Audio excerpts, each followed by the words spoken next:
Assalomu alaykum aziz yurtdoshlar. Bugun men juda muhim mavzuni tushuntirib beraman. Ishlovchi pensionerlar uchun pensiyani qayta hisoblash.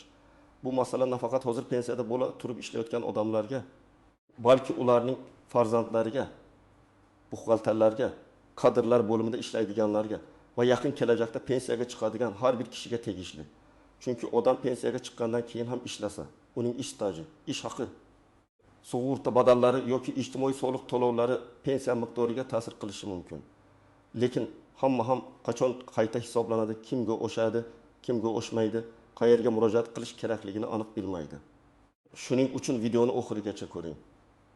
Men bu mavzuni oddiy tilda real hayotdagi misollar bilan qaysi holatda foyda bor, qaysi holatda esa kutgan natija chiqmasligi mumkinligini batafsil tushuntiraman. Kanalga hoziroq obuna bo'ling.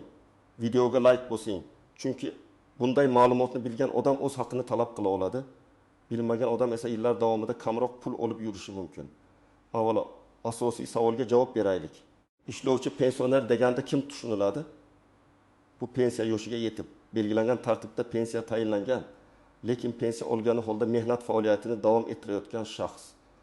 Masalan, erkak kishi yoshga doir pensiyaga chiqqan, lekin maktabda qorovul bo'lib ishlayapti. Yoki ayol kishi pensiyaga chiqqan, ammo poliklinikada hamshira sifatida ishlashni davom ettiryapti.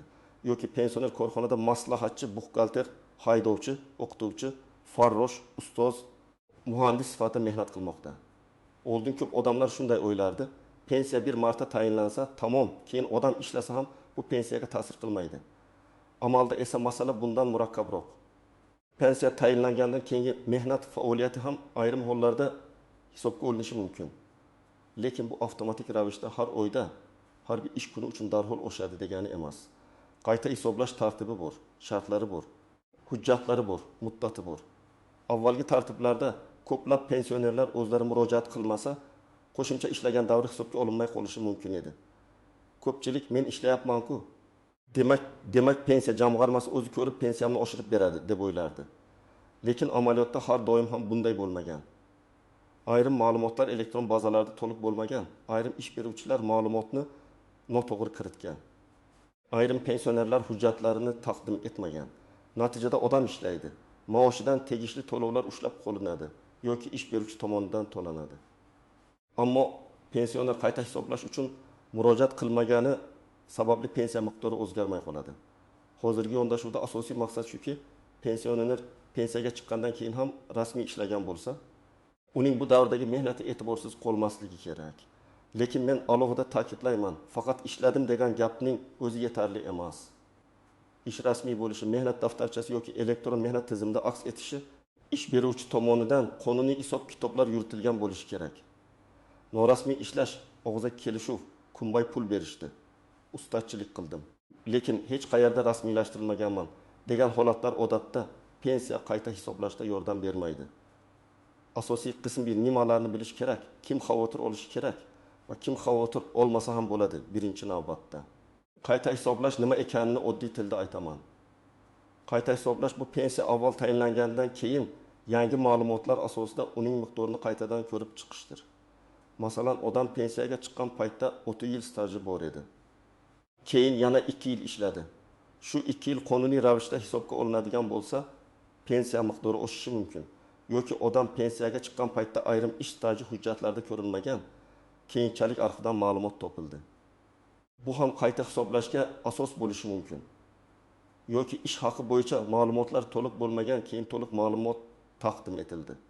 Bu ham ta'sir qilishi mumkin. Kim birinchi navbatda e'tibor berish kerak? Birinchidan, pensiyaga chiqqandan keyin rasmiy ishlagan yoki hozir ham ishlayotgan pensionerlar. Ikkinchidan, pensiyaga chiqqandan keyin bir nechta joyda ishlaganlar. Uchinchidan, ish joyi tez-tez almashgan pensionerlar. To'rtinchidan, avvalgi davrlarda hujjatlari to'liq bo'lmagani uchun stajining bir qismi pensiyaga kiritilmagan odamlar.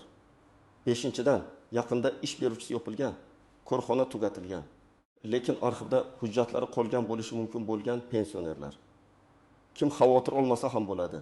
Agar siz pensiyaga chiqqandan keyin umuman ishlamagan bo'lsangiz, qayta hisoblash aynan ishlovchi pensioner sifatida sizga tegishli bo'lmasligi mumkin. Lekin bu sizda boshqa asos yo'q degani emas. Masalan, eski stajingiz bo'yicha yangi hujjat topsangiz, baribir murojaat qilishingiz mumkin. Yana bir holat. Agar siz pensiyaga chiqqandan keyin norasmiy ishlagan bo'lsangiz, ya'ni hech qanday mehnat shartnomasi bo'lmagan, ish beruvchi sizni rasmiy xodim sifatida ko'rsatmagan bo'lsa, pensiya qayta hisoblashda bu davrni isbotlash juda qiyin bo'ladi. Men falon joyda ishlaganman, hamma biladi degan gap afsuski ko'p hollarda yetarli hujjat hisoblanmaydi. Endi real misollarga o'tamiz. Birinchi misol. Anvar aka 32 yoshida pensiyaga chiqdi. Pensiya tayinlanganda uning umumiy staji 32 yil deb hisoblandi. Pensiya miqdori shartli ravishda 1 million 800 ming so'm bo'ldi. Anvar aka pensiyaga chiqqandan keyin ham maktabda xo'jalik mudiri bo'lib 2 yil ishladi. Ish rasmiy, mehnat shartnomasi bor, oylik ish haqi hisoblangan, ish beruvchi barcha ma'lumotlarni topshirgan. Endi Anvar aka qayta hisoblash uchun murojaat qilsa, qo'shimcha 2 yil staj sifatida ko'rilishi mumkin. Natijada pensiyasi masalan 1 million 800 mingdan 1 million 920 mingga yoki 2 millionga yaqinlashishi mumkin. Bu raqamlar har kimda turlicha bo'ladi. Chunki pensiya hisob kitobi, staj, ish haqi amaldagi eng kam ko'rsatkichlar va boshqa omillarga bog'liq. Ikkinchi misol, Malika opa 55 yoshda pensiyaga chiqqan. Pensiyaga chiqqandan keyin xususiy klinikada hamshira bo'lib ishlagan. Lekin klinika uni birinchi yili rasmiylashtirmagan, ikkinchi yili esa rasmiy ishga olgan. Malika opa men 2 yil ishladim deb o'ylaydi. Pensiya qayta hisoblashda esa faqat rasmiylashtirilgan ikkinchi yil ko'rinishi mumkin. Birinchi yil bo'yicha mehnat shartnomasi, buyruq, ish haqi qaydnomasi, soliq hisobotlari bo'lmasa, uni hisobga kiritish qiyin. Mana shu yerda asosiy saboq bor. Pensioner bo'lsangiz ham, ishlayotgan bo'lsangiz ham rasmiy hujjatsiz ishlamang. Chunki bugun oylikni qo'lga ko'proq olaman deb rozi bo'lgan odam ertaga pensiya hisobida yutqazishi mumkin. Uchinchi misol, Rahim aka pensiyaga chiqqandan keyin korxonada qorovul bo'lib ishladi. Uning oyligi juda katta emas, masalan 1 million 500 ming so'm. U mening oyligim kam, qayta hisoblash foyda bermasa kerak deb yuradi. Lekin bu har doim ham to'g'ri emas. Chunki qayta hisoblash faqat oylik kattaligi emas, stajga ham bog'liq bo'lishi mumkin. Agar Rahim aka pensiya tayinlangandan keyin 3 yil rasmiy ishlagan bo'lsa, bu 3 yil umumiy stajni oshiradi. Pensiya miqdori juda katta oshmasligi mumkin, lekin har oy 50 ming, 80 ming yoki 100 ming so'mga oshsa ham, bir yilga hisoblaganda bu 600 ming, 906 ming yoki 1 million 200 ming so'm degani. 5 yilga hisoblasangiz, ancha sezilarli mablag' bo'ladi. 4-misol, Saodat opa pensiyaga chiqqandan keyin repetitorlik qilgan, uyda bolalarga dars bergan. Lekin yakka tartibdagi tadbirkor sifatida ro'yxatdan o'tmagan, soliq to'lamagan. Hech qanday rasmiy daromad ko'rsatmagan. Saodat opa men ham ishladim-ku deydi. Ham mehnat qilgan, lekin pensiya tizimi uchun bu mehnatni hujjat bilan tasdiqlash kerak. Agar faoliyat rasmiy bo'lmasa, pensiya jamg'armasi uni staj sifatida qabul qilishi qiyin. Agar shunday faoliyatni davom ettirayotgan bo'lsangiz, men maslahat beraman. Soliq organlaridan yoki mutaxassisdan maslahat olib, faoliyatingizni qonuniy shaklga keltiring. Bu nafaqat pensiya, balki boshqa huquqiy himoyalar uchun ham kerak. 5-misol, Olimjon aka pensiyaga chiqqandan keyin 2 joyda ishlagan. Bir joyda yarim stavka, ikkinchi joyda shartnoma asosida. U ikkita joyda ishlasam, staj 2 barobar bo'ladimi deb so'raydi. Bu juda muhim savol. Odatda bir vaqtning o'zida 2 joyda ishlash kalendar vaqtni 2 barobar qilmaydi. Ya'ni bir yil ichida 2 joyda ishlagan bo'lsangiz, staj sifatida bu 2 yil bo'lib ketmaydi. Lekin ish haqi va to'lovlar masalasida bu ma'lumotlar ayrim holatlarda hisobga olinishi mumkin. Shuning uchun 2 joyda ishlagan pensioner ayniqsa hujjatlarni tartibga solishi kerak. Har bir ish joyidan buyruqlar, shartnomalar, ish haqi ma'lumotlari, elektron mehnat daftarchasidagi yozuvlar tekshirilishi zarur. Endi eng ko'p uchraydigan xatolarni aytaman. Birinchi xato pensiya o'zi avtomatik oshadi deb kutish. Ayrim ma'lumotlar elektron bazalar orqali olinishi mumkin. Lekin men amaliy maslahat sifatida aytaman. Hech qachon faqat kutib o'tirmang. Agar siz pensiyaga chiqqandan keyin rasmiy ishlagan bo'lsangiz, pensiya jamg'armasiga yoki Yagona interaktiv davlat xizmatlari portali orqali tekshirtiring. Chunki tizimda familiya xatosi, stir yoki JSSHIR bo'yicha nomuvofiqlik ish beruvchining hisobotidagi kamchilik bo'lishi mumkin. Ikkinchi xato, menga pensiya tayinlanganda hammasi to'g'ri hisoblangan deb o'ylash. Pensiya tayinlanganda mavjud hujjatlar asosida hisoblanadi. Agar keyin yangi hujjat topilsa, masalan, arxivdan 1995-1992 yillardagi ish haqi yoki staj haqida ma'lumot chiqsa, bu pensiya miqdoriga ta'sir qilishi mumkin. Ayniqsa sobiq kolxoz, zavod, tashkilot, idora, qurilish boshqarmasi, tuman korxonalari, eski xususiylashtirilgan korxonalar bo'yicha hujjatlar kech topilishi mumkin. Odam pensiyaga chiqqan paytda hujjat deyilgan bo'lsa, bu abadiy yo'q degani emas. Arxiv so'rovi yuborish kerak. 3-xato. Pensioner ish beruvchidan hujjat talab qilishga uyaladi. Men baribir pensionerman, meni ishdan chiqarib yuborishmasin deb jim yuradi. Men shuni aniq aytaman. Rasmiy ishlayotgan xodim, u pensioner bo'ladimi, yosh xodim bo'ladimi? O'z ish faoliyatini tasdiqlovchi hujjatlarni talab qilishga haqli. Mehnat shartnomasi nusxasi, ishga qabul qilish buyrug'i, lavozim, ish haqi, ishlagan davr bo'yicha ma'lumotnoma kerak bo'lishi mumkin. Agar ish beruvchi kerak emas, hammasi bazada bor desa ham, siz o'zingiz uchun nusxa olib qo'ying. 4-nozik jihat, qayta hisoblash har doim juda katta oshish bermaydi. Buni ham halol aytish kerak. Ba'zi pensionerlar 2 yil ishladim, pensiyam 500 mingga oshadi deb kutadi. Lekin hisob-kitob formulasi bunday oddiy emas. O'sish miqdori sizning avvalgi stajingizga, ish haqingizga, pensiya turiga, qonunchilikdagi cheklovlarga, hisoblash bazasiga bog'liq. Ba'zida oshish 31 ming so'm bo'lishi mumkin. Ba'zida videosi 200 ming so'm bo'lishi mumkin. Ba'zida esa ma'lumotlar pensiya miqdorini o'zgartirmasligi ham mumkin. Lekin bu tekshirtirmaslik kerak degani emas. Chunki siz oldindan aniq bila olmaysiz. 5-nozik jihat, nogironlik pensiyasi, yoshga doir pensiya, bo'g'uvchisini yo'qotganlik pensiyasi kabi pensiya turlarida qayta hisoblash asoslari farq qilishi mumkin. Masalan, yoshga doir pensiya olayotgan odam ishlasa, uning ish staji bo'yicha qayta ko'rib chiqish masalasi bir tartibda bo'lishi mumkin. Nogironlik pensiyasi olayotgan, lekin ishlayotgan odamda esa tibbiy mehnat ekspert komissiyasi xulosalari.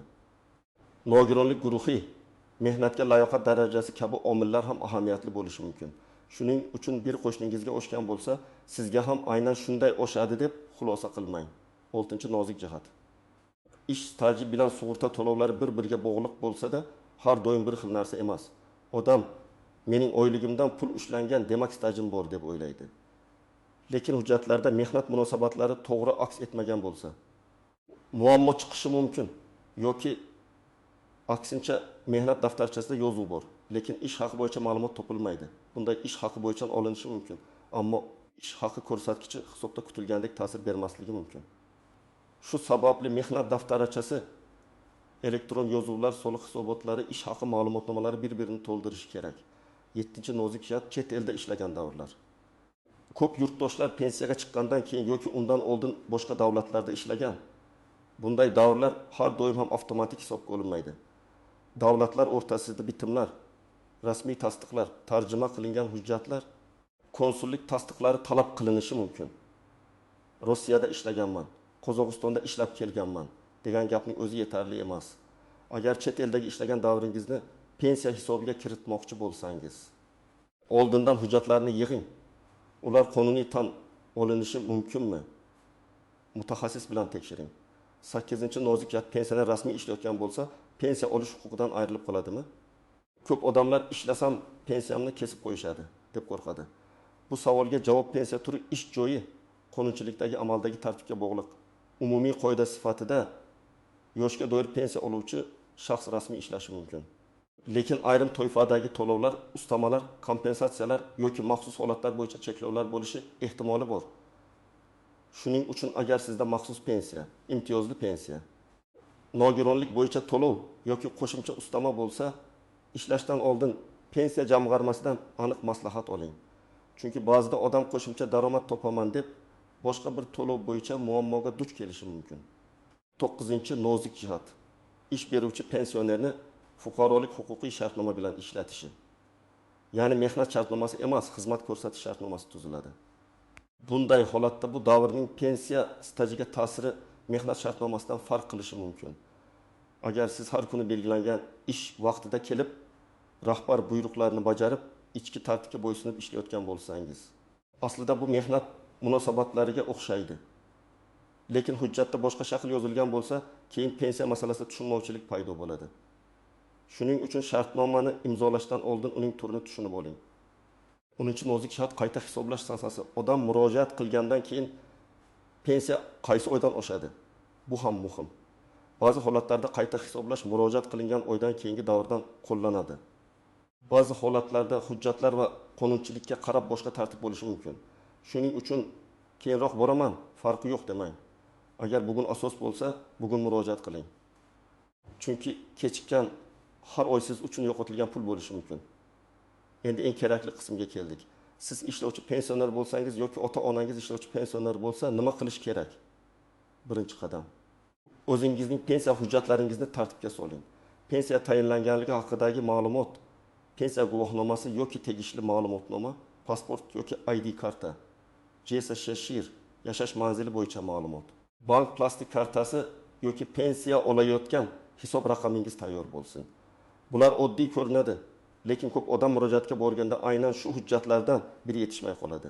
Ikkinchi qadam.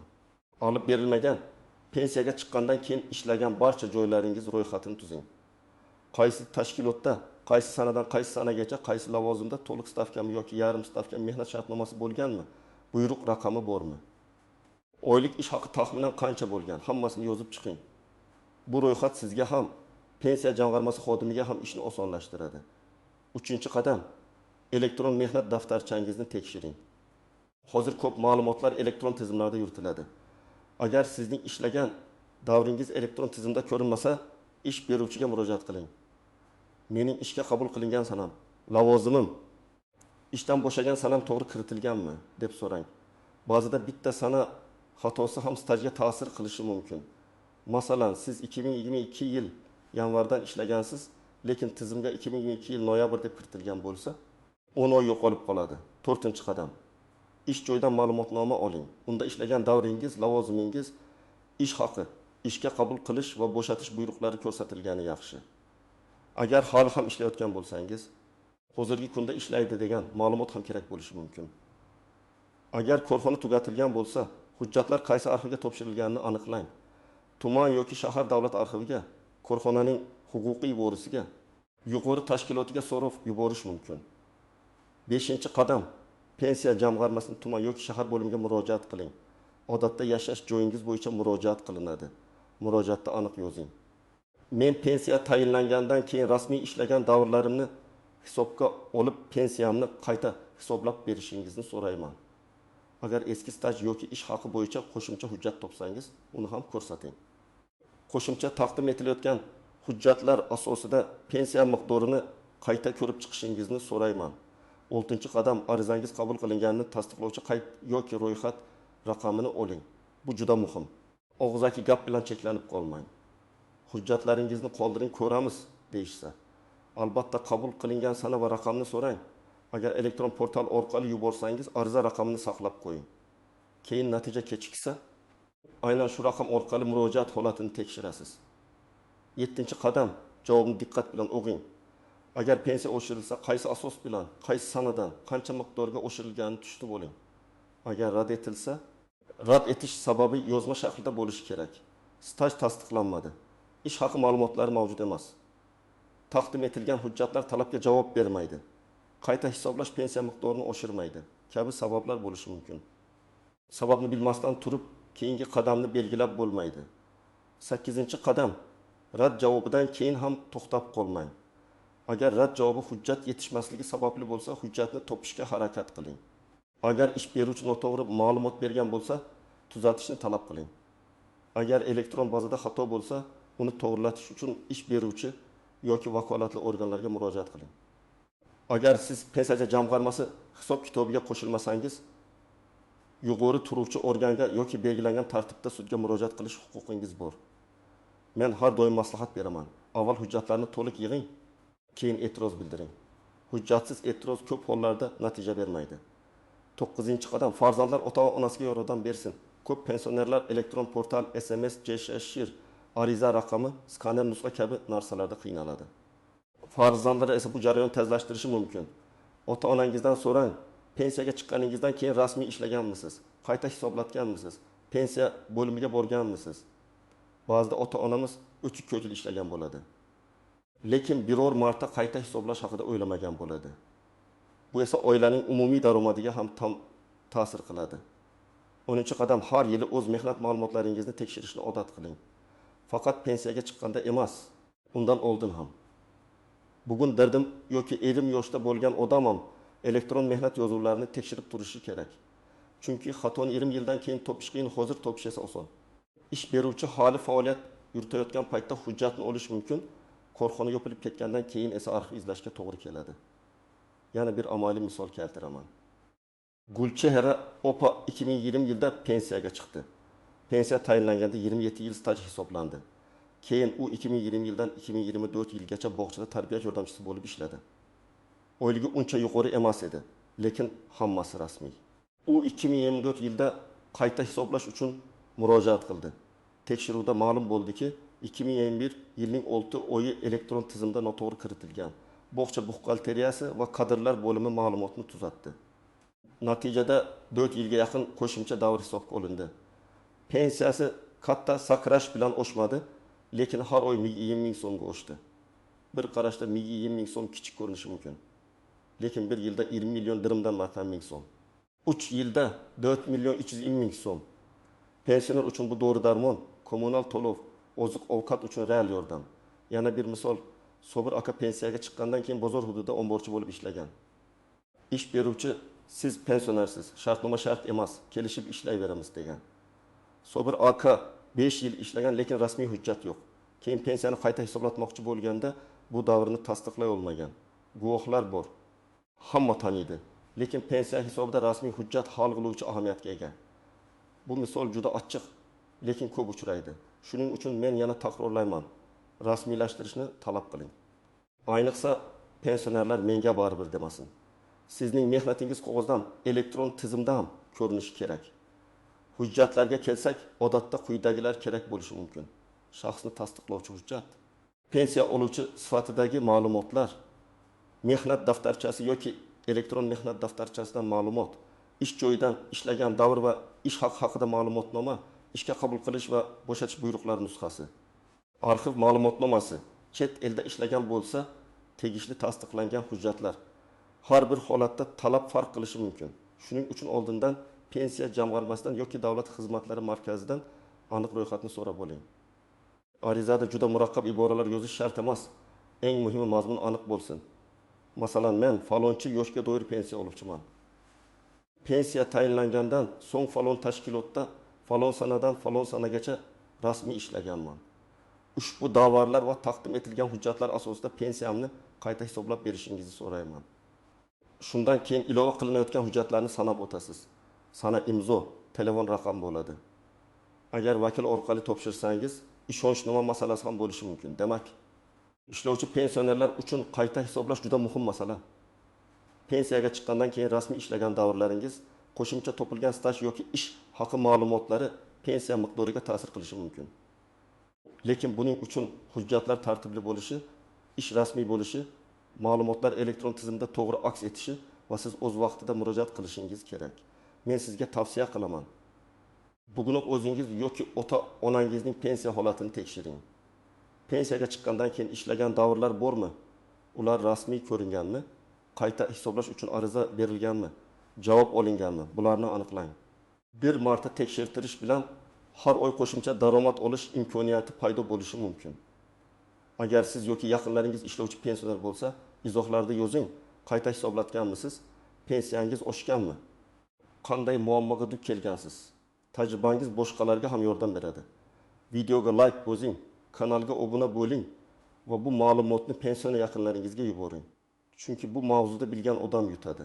Bilmagan odam esa o'z haqqini olmay qolishi mumkin.